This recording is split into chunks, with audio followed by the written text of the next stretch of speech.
When Creator gave us this world, He created many, many things.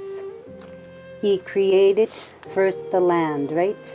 It was told to me what I'm going to share now.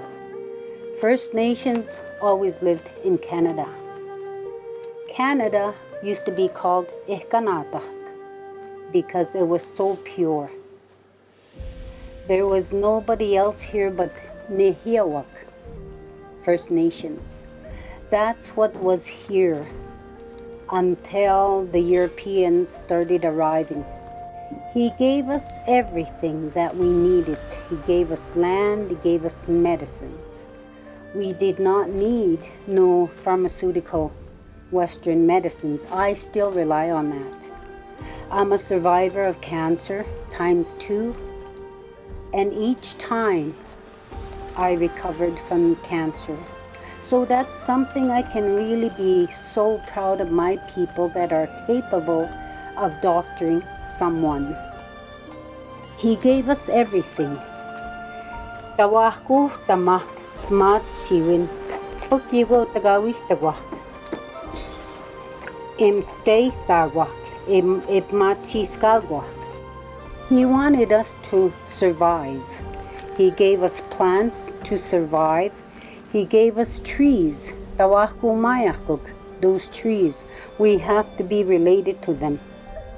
When you're feeling overwhelmed, when you're grieving, when you're so sad, you go hug a tree. You would not believe what that tree can do for you, because that tree is a spirit too.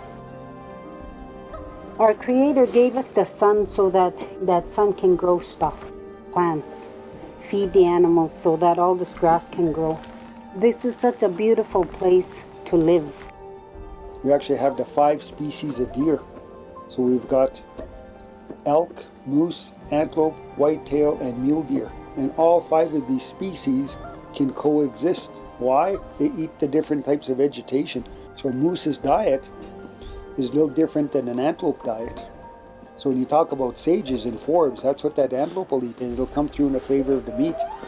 The moose, more aquatic, so it'll eat the plant life, but in the wintertime, probably most of its diet comes from the willow twigs. And that's very important because that's high in iron. And for the woman folk, you need that every 28 days. The rabbit, what does it eat? It eats the bark of certain trees. So it could be a hawthorn, it could be a chokecherry, it could be a Saskatoon tree, but all things that are natural, and we in turn eat them foods. When you're out there on the land, you get to see that, and how animals will look after the vegetation. A buffalo will probably graze that plant once and let it regenerate now for the rest of the year. Our First Nations culture is we look after everything. I like looking after horses because if you ever watch a horse graze, and if he's got a stomach ache, that horse will go seek out a plant. And even with us, something like a strawberry, that strawberry has medicinal properties to it. When I was a little kid, and Angie probably remembers this, my mother would get out the strawberry extract, and it wasn't the most pleasant, but you took it, and that helped you. And Cree, the terms that they use to describe these plants, they refer to a specific part of the body. So the strawberry is shaped like your heart. For me, when I sit with Larry and Fred and some of our spiritual people, it's that berry too that gives us that power. So now we can use words like antioxidants, right? The world is finally catching on to that, but we knew that from a long time ago. Our elders are leaving us. We were raised very culturally, all of us. We lived off the land, and we had a school here. A lot of my people have been really damaged. Residential school, day school, 60 school. We need to come together and educate our young ones. We need to pray for the world. We got to start teaching them the songs, the drum, the rattle, the CC1. There's less people that are able to speak the indigenous languages. The ceremonial knowledge, there's probably less people that are practicing it, but we have to be mindful that we can do something about it. The Nekaneet community and non-First Nation communities have always worked together for over 100 years. It isn't just recently.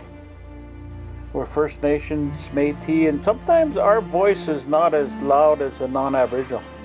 The thing with the Nekaneet people, they kept going with their traditions and their languages. But we need more of these kind of people. That's where we need the non-First Nation people to speak to your leadership.